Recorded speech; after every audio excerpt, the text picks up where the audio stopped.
novel suspects.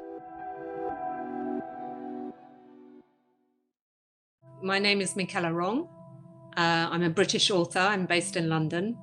And Do Not Disturb is my fifth book. Do Not Disturb was triggered by the death, a very lurid, shocking death in South Africa of someone who I had got to know when I was working in Rwanda after the genocide, who was the head of external intelligence. But he was also the person who dealt with all the press. He was a man called Patrick Karegeya.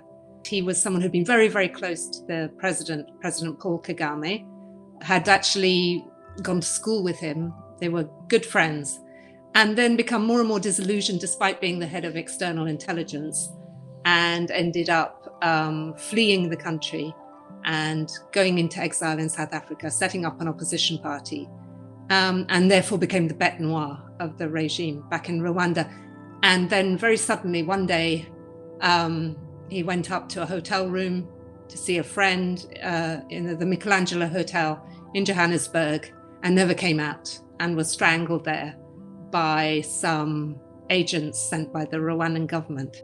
So this was very shocking news for those of us who knew him. And at the time I thought, there's such a story here, because this is a man who was incredibly close to the regime, knew everything really, knew all the secrets, knew the history of this extraordinary rebel movement that ended up running Rwanda, and who met such a violent death at the hands of, his own regime.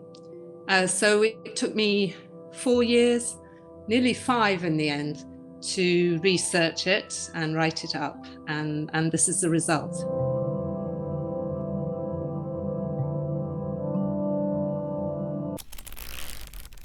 Hachette